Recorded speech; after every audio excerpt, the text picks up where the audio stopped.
All right, it is time to answer the question that I am most often asked by new podcasters, and that is, what kind of gear should I buy? Welcome to episode number 106 of the Creative Control Room podcast. I am your operator, Ryan Hafey. This is my Creative Control Room, and this is a podcast for podcasters. More on that in just a minute. In today's show, I'm going to be giving you some podcast industry statistics that came out in a recent report. Also, I'm going to be answering the number one question that I get when it comes to podcasting, especially new podcasters or those who are looking to kind of improve the quality of their podcast, and that is, what kind of gear do you recommend? I'll also be talking about why I'm not a big fan of that question, but we will get into that. But first, couple announcements. It's been a little while. If you've listened to the show at all, you will know that I have not been around for a while. In fact, it's been over 7 months since the last time I uploaded. And I mean, there's a few different reasons for this. Some life events. You know, I had this little thing called open heart surgery, which kind of threw a wrench in some things. That could be a show in and of itself. But really, I think the main reason for the long hiatus in the podcast comes down to just really not being the biggest fan of the direction that the podcast was going previously. I started the podcast as kind of an outlet to talk about all the things that I'm into, which in kind of the creative space are photography, video, podcasting, live streaming, audio, drone flying. I got a couple of drones hanging up there. And that was fun for me, but ultimately there's not a whole lot of consistency there. And I was casting a very wide net. So, I know that as a podcast listener, I listen to a lot of podcasts, but if the show topics, subject matter changes very consistently from show to show, I'm not likely to stick around that often. So, if I'm talking about Sony cameras one day and then I talk about a new drone I got the next week, I can imagine that that's not going to appeal to too many people, or there's not going to be a ton of crossover there. So yeah, I was casting a wide net. So this podcast now going forward is going to be a podcast for podcasters, as I said in the intro there. So we are, as they say in the biz, we are niching, however you want to pronounce it. We are niching down just to podcasting. And I think this is the way to go. I think there's a lot of opportunity in the podcasting space. Podcasting is booming right now. It's growing in popularity, but I also think that there's not a ton of resources out there specifically for podcasters on, how to, whether you're a podcast host, ways to make your podcast more interesting, or, ways to grow your podcast, ways to monetize. If you're kind of behind the scenes pushing the buttons, what kind of gear should you be using? How do you make your audio sound better or your video look better? I think there's a lot of opportunity there. Plus, underneath the podcasting umbrella, there's still a lot of things that I can talk about that I'm interested in. There's a lot of crossover there. So I can still talk about video. I can still talk about live streaming and lighting and all of those things, and gear, which we're going to get into as well today. So I think it's going to be fun. Plus, I've been into podcasting a lot lately. That's been a heavy focus of mine. I've got some side projects related to podcasting. I feel like I've got some expertise there that I can share, but also hope to learn a lot through this whole process. So you're going to be hearing a lot about relevant industry news when it comes to podcasting. You're going to be hearing about helpful tips, growth strategies, how to monetize, again, gear. Maybe even down the road, we'll do some interviews with some people, some influential people in the podcasting space. I think that'll be a lot of fun. But that is the direction we will be going with this show moving forward. Also, just a couple of things to mention. No more live streams. That was I thought that was kind of part of the charm of the show prior to this episode. Everything before this was live streamed and produced live, which was fun. But I want a bit more of a polished product at the end of the day. So this show is going to be pre-recorded. It's also going to be released now on Mondays versus Sundays, which is when we previously live stream. We might do some live streams in the future. Depends on how things go. We will see. But that's where we're at. That's where we're going. And let's get into the meat and bones. A report was recently released by a company called AdLarge, who bills themselves as the leading independent ad sales and content company. That's at least according to their Twitter bio and their website. I'd never heard of this company before now, but apparently this report has been going out for the last 5 years. It's the 5th annual report. It's called the Podcast Buyer's Guide, or Podcast Buying Guide, rather. And it's not a report that's targeted directly to podcasters themselves, but rather to advertisers or those interested in purchasing podcast advertising inventory. But I saw this report come up in my feed, and I decided to take a look at it. If you want to take a look at it, by the way, there is a link in the description below. It is a free report. It's very informative. If you want to download it, you just have to give up your email address. But if you are a podcaster who is looking to monetize your podcast, or you just kind of want to get a better understanding of how that world works, I think this report is going to be very interesting and will have a lot of valuable information for you.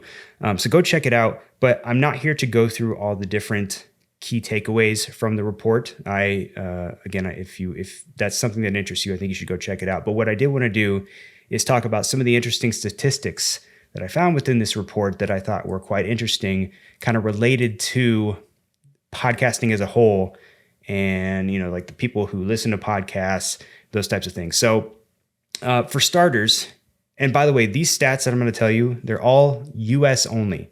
These stats are just for the United States. They're not global, which makes them that much more impressive in my opinion. But for starters, in 2021, the US podcasting advertising revenues not only exceeded $1 billion for the first time ever, but they actually exceeded it by $400 million, reaching $1.4 billion.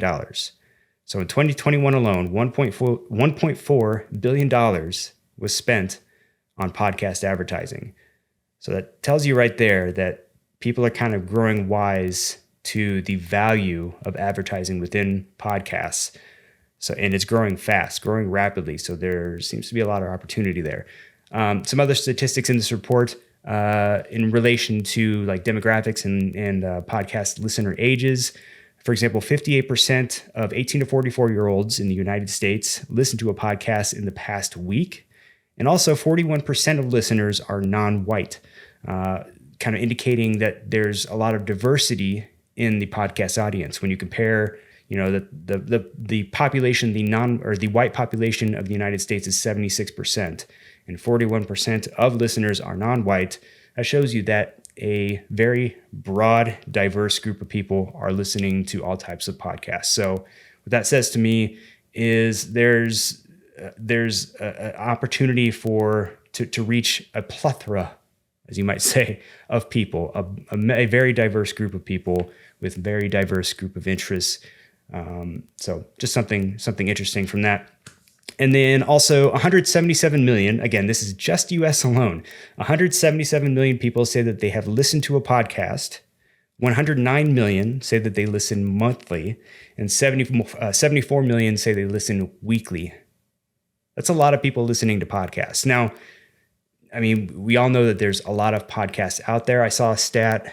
What was it? I forget what it was, but it was, there are globally, I think it was a global stat.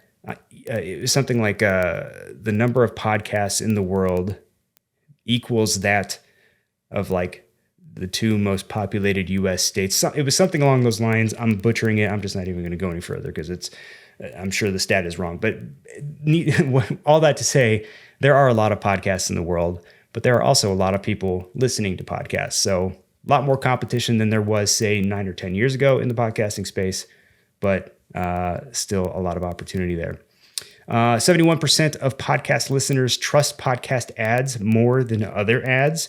I think a lot of that comes from, when you have the hosts actually doing live ad reads, to hear hosts talking about the things that they're advertising and talking about them positively, especially if it comes off in a trusting way, leads more people to trust in those ads versus, ads from other sources. Also, 54% of marketers plan to increase their podcast investments this year, 2022. So again, a lot of money being poured into the podcast space. Not saying all this to say that you should jump into podcasting for the sake of, earning advertising revenue. It takes time to be able to do that, obviously. But just to let you know that the opportunity is there, the space is growing, and people are willing to invest more into the podcasting space, assuming that you can kind of position yourself to be able to advertise in podcasting.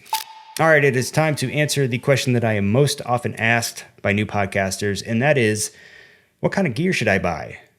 And this is one of my least favorite questions to get primarily because it's such a broad question.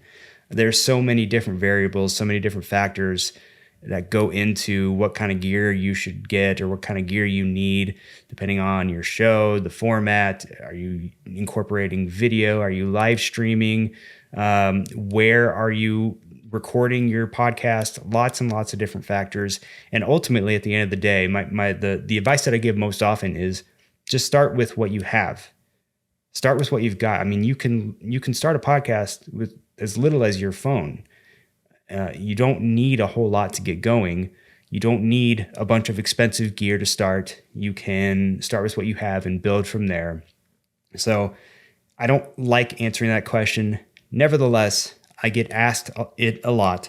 So I'm going to go through and talk through essentially the gear that I have here with me, which is the gear that I've accumulated over time. And this gear that I have allows me to not only record audio, but video, to live stream, to record live, to produce live, do all the things. So I'm going to go through the different elements in my studio here, and then you can kind of take from that what you will. So we're going to go over audio, we're going to go over cameras, we're going to go over lighting, and then I've got some optional accessories that you can consider as well for your setup. And I will also be offering some alternatives if some of these don't fit into what you're needing, or maybe you have budgetary restrictions, whatever. So let's go ahead and jump into audio. First things first, this, my primary microphone here, this is the Shure SM7B. If you have watched any podcast, any video podcast ever, you've likely seen this microphone. This somehow just became the podcast mic. It's a good mic. It's not a fantastic, amazing mic, in my opinion, but it's a good mic. It's a good quality, decent price point. Right now, as of this recording, this mic does go for $359. And by the way, all the links for everything that I'm going to be mentioning will be in the description. But this mic is $359. If you are going to, if you really care about audio quality, my recommendation would be to get some kind of an XLR microphone, which this is. You can tell by the type of connector here. This is, if you do get an XLR microphone, you will need to connect it with some kind of audio interface. I recommend a USB audio interface. We'll talk about that in just a moment. But this is the microphone that I like. If this is not for you, or if it's out of your budget, a microphone you can consider would be the Shure MV7. And that's actually a USB and XLR microphone mixed in one. And it's $224 as of this recording. So a little bit cheaper if you want to have the flexibility of being to plug a mic directly into your computer versus XLR. You can do that with this microphone or with the MV7. But ultimately, there are a lot of good options out there. I would just take some time, do a little bit of research, look at some of the reviews, see what people are using, see what works best for you. But there's a couple options for you there. So again, if you are going to use an XLR microphone, you do want to have some kind of audio interface. The audio interface that I use and that I enjoy is the Rodecaster Pro. This is the version 1 of the Rodecaster. They do have a version 2 that's out now. Version 1 is, as of this recording, it's about $430. The brand new Rodecaster Pro 2 is $699 currently. I haven't had a chance to review version 2, so I don't know what kind of additional features are in it. But as far as this one is concerned, the reason I like it is it was actually designed for podcasters. It's got 4 audio inputs, so you can have a podcast host and up to 3 guests or up to 4 hosts, whatever you want to do. You can connect your phone to it via Bluetooth. So if you have someone that calls in, you can include that audio right in there. It's got a little soundboard on it, so you can play some sound effects, and you can assign different sound effects to it. Just a little clash for you there. It's got some inbound or onboard audio processing effects, compressors, noise gate, things like that. You can record right into it. You can transfer the files directly from it to your computer. Downsides, it is quite big. It takes up a lot of space. But I mean, other than that, I like it. It's done really well for me. It's not only do I use it as my audio interface, but I use it to kind of control the sound that comes out of my speakers for my computer. It's very well-rounded. There's other options that are similar to it out there. You don't have to get this one specifically, but this one I like. If you don't need all of those bells and whistles, or if you don't have the budget for it, another option would be it's a Tascam US-4x4HR or 4x4HR. It's $199. It's also a 4-channel audio recorder, so you can have up to 4 microphones and 4 headphone outputs and be recording all those. You don't necessarily need that, even if it's just going to be, say, only you or maybe 1-2 people on your podcast. I've used the little Behringer Euphoria audio interface options before, and really they work fine. And those you can get probably for around $100. So again, just kind of look at some of the different options there, but these options that I've mentioned are in the description if you want to take a look into those. Let's move on to cameras. Again, this is another area where you have tons and tons of options. If you are simply looking to set up a camera, hit record, and then edit your podcast and then upload it, you can use basically anything. I mean, you could use a smartphone, or you could use just any camera that you want. If you want to get into, let's say, live production, like for example, I'm recording right now onto my computer. I'm running a feed from my camera into my computer and recording it to software called OBS. If you want the ability to do that, you will need a camera that has what's called a clean HDMI output. Basically what that means is you're taking the feed that you would see on the back LCD screen of the camera, directing that into your computer without any of like the little overlays that show you the different camera settings you have and all that kind of stuff. So it's just a clean video feed out into your camera. So that's the feature you really need to look for, and there's a lot of cameras that do it. I am very partial to Sony cameras just for my professional work. When I do photography or video, I enjoy using Sony cameras, but also my Sony cameras have clean HDMI outputs. So I actually have 3 Sony cameras in the studio. The one that I'm talking into now is a Sony a6500. I've got an overhead camera here, which is the Sony ZV-1, and then back here is the Sony RX100 Mark V, I believe. So all these cameras do a great job for me. They're very reliable. I connect an outside power source to them, and they just stay on for the entire duration that I'm recording. But if you're looking to get just one camera or maybe a few of the same camera, my recommendation is the Sony ZV-1, which is this camera here. It is small, it's compact, it's got a flip out screen. If you wanted to, take it down and use it for some vlogging content, you could do that. The picture quality is great for such a small camera. It's about $750 as of this recording. It's not the cheapest option out there, obviously, but if you've got the budget for it, I would say a Sony ZV-1. There are ways to get the feed from a smartphone onto your computer. You could use things like a GoPro even. But again, when you do some research, just look for options that have clean HDMI outputs, see what other people are using, and go from there. I'm just partial to Sony. That's just me, but you don't have to use Sony by any means. Let's talk about lighting. So if you are going to be going the route of, say, using a smartphone to start out, and again, there's nothing wrong with that, I think it's going to be important for you to consider a good lighting source. Lighting can do more to improve your picture quality than just about anything.